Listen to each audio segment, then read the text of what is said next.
السلام علیکم عامدی صاحب۔ وعلیکم السلام۔ سر، ہمارے معاشرے میں ایک بچے کو ابتدائی سے خدا کا کچھ نہ کچھ تعارف حاصل ہو جاتا ہے، شروع میں والدین سے، پھر اسکول میں، مساجد میں، اور پھر خدا اگر توفیق دے تو قرآن مجید پڑھ کر، اساتذہ سے کچھ سیکھ کر، خدا کی صفات، اس کی سنن جان کر ایک شخص کسی نہ کسی درجے میں خدا کی پہچان حاصل کر لیتا ہے۔ مگر اس کے برعکس شیطان کے حوالے سے یہ کام نہیں ہوتا۔ اکثر ہمیں یہ نہیں پتہ ہوتا کہ شیطان کون ہے، وہ ہمارے ساتھ کیسے معاملات کرتا ہے، اس کی کیا حدود ہیں۔ ہم اس بات کا کیسے تعین کریں کہ آیا کہ کوئی کام ہم اپنے خواہشات، جذبات کی رو میں بہہ کر رہے ہیں یا شیطان کی اس میں کوئی در اندازی ہے۔ اور چونکہ ہم یہ چیزیں نہیں جانتے تو اس سے کچھ مسکنسیپشنز کریٹ ہوتے ہیں ہمارے ذہنوں میں، اور جب ہمیں یہی نہیں پتہ ہوتا کہ ہمارے مد مقابل کون ہے تو ہم اس کا مقابلہ بھی درست طریقے سے نہیں کر پاتے۔ تو میں یہ چاہتا ہوں کہ آج آپ شیطان کے حوالے سے کچھ گفتگو کر کے اس کا ہمیں کچھ تعارف دیں۔ لفظ شیطان ایک اسم صفت ہے، یعنی یہ کسی خاص شخص یا خاص مخلوق کا نام نہیں ہے، یہ اسم صفت ہے۔ وہ لوگ جو خدا کے مقابلے میں سرکشی اختیار کر لیں ان کو عربی زبان میں شیطان بھی کہا جا سکتا ہے اور طاغوت بھی کہا جا سکتا ہے۔ وہ بھی طغیان سے ہے، یہ شیطان ہے۔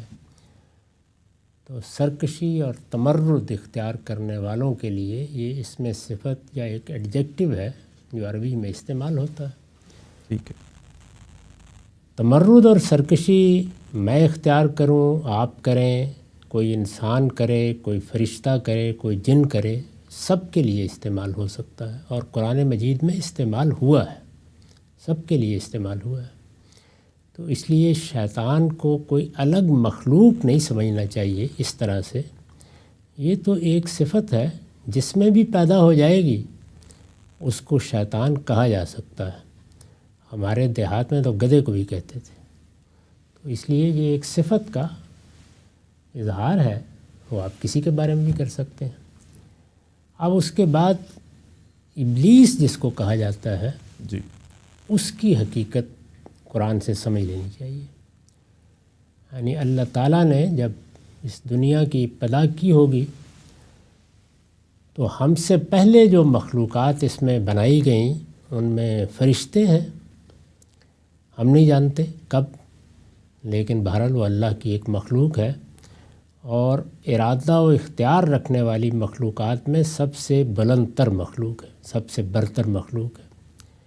اس کے بعد پھر جنات ہیں، اور جنات بھی اس لحاظ سے برتر ہیں کہ وہ مادے کی جو انرجی کی فارم ہے اس سے بنائے گئے ہیں۔ جیسے فرشتوں کے بارے میں بعض روایتوں سے معلوم ہوتا ہے، خاص طور پر جو قدیم صحائف کی روایتیں ہیں، کہ وہ اسی مادے کی نور کی صورت ہے اس سے بنائے گئے۔ قرآن مجید سے یہ معلوم ہوتا ہے کہ اللہ تعالیٰ کی طرف سے دو چیزیں صادر ہوتی ہیں جس سے تخلیق کا عمل شروع ہو جاتا ہے، ایک قول اور دوسرے روح منہ ہو۔ تو فرشتے اور روح ہیں۔ ٹھیک ہے۔ بہرحال یہ تینوں مخلوقات اس دنیا میں رہی ہیں، یعنی اس کے بعد انسان بنا دیے گئے۔ تو انسانوں کو جب اس دنیا میں زندگی شروع کرنے کے لیے کہا گیا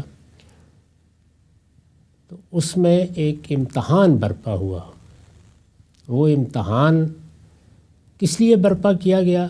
قرآن مجید میں جہاں جہاں اس کا ذکر ہوا ہے، تدبر کرنے سے معلوم ہوتا ہے کہ خود آدم کی یا انسان کی تربیت کے لیے منعقد کیا گیا، اس کو تعلیم دینے کے لیے۔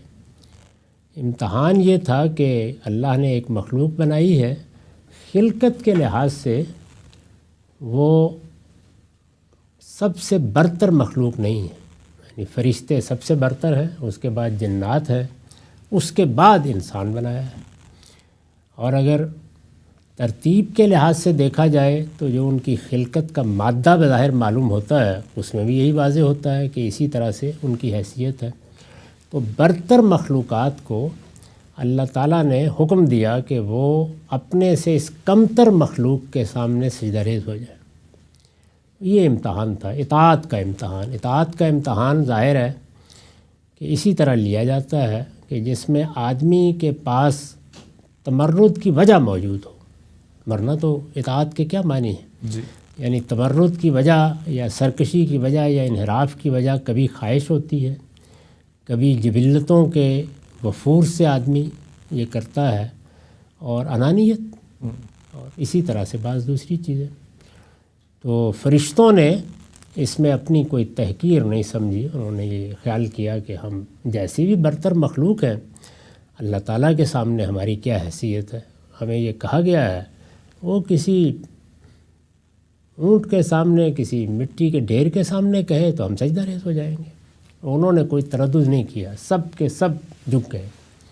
لیکن ابلیس تیار نہیں ہوا، اور ابلیس کا نام پرانے صحیفوں میں عزازیل آتا ہے. یہ اسی طرح کا نام ہے جیسے جبریل، میکائیل، اس طرح کے نام ہیں.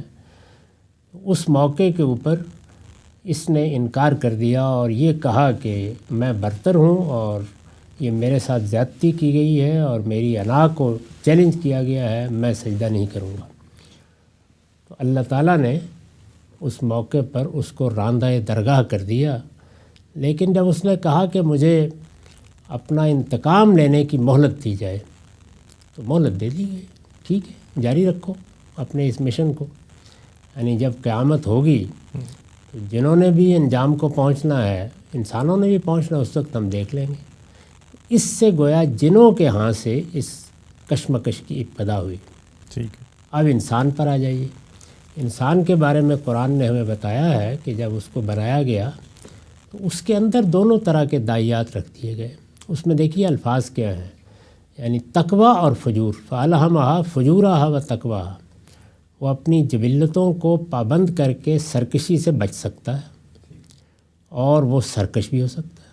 دونوں چیزیں، فجور سرکشی، اور تقوی حدود کی پابندی، تو دونوں چیزیں ہو سکتی ہیں. اب انسان جب برائی کرتا ہے یا برائی کی طرف جاتا ہے تو وہ اپنے باطن کے اس دائیے کو کنٹرول نہیں کر پاتا، یا جانتے بوجھتے اپنے ارادے سے اس میں بہہ جاتا ہے، اپنی باغ اس کے ہاتھ میں دے دیتا ہے. تو برائی کی ابتدا یہاں سے ہوتی ہے. لیکن برائی کی ابتدا ہو جائے یا اچھائی کی، دونوں ہو سکتے ہیں، اس لیے کہ انسان میں تو دونوں کے داعیات ہیں. تو اللہ تعالیٰ ایک وقت تک دیکھتے ہیں، یعنی انہوں نے قانون بنا دیا ہے کہ یہ دیکھا جائے گا کہ آدمی برائی کے راستے پر کتنے عزم کے ساتھ چلنے کا فیصلہ کرتا ہے. ایسا بھی تو ہوتا ہے نا کہ پھسل گئے، وقتی طور پر ایک کیفیت طاری ہوئی، وہ یعملون بسوء بجہالہ ہو گیا، اس طرح کی کوئی چیز ہو گئی. ہو سکتا ہے کہ چند قدم چلنے کے بعد آدمی کو احساس اور وہ باز آ جائے. نیکی میں بھی یہی ہوتا ہے، یعنی آدمی پہلے خواہش کرتا ہے، پھر ارادہ کرتا ہے، پھر مشکلات کا مقابلہ کرنے کے لیے قدم بڑھا دیتا ہے.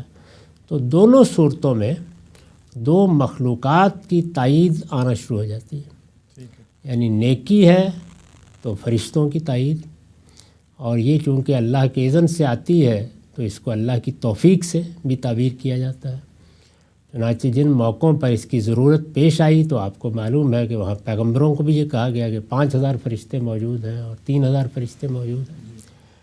اور اسی طرح سے جس وقت ہم برائی پر جازم ہو جاتے ہیں، ایک وقت ایسا آتا ہے کہ جب خدا سے غفلت ایک جگہ تک پہنچ جاتی ہے تو پھر اللہ تعالیٰ شیاطین کو بھی موقع اذن دے دیتے ہیں کہ اب تم بھی گمراہ کر سکتے ہو.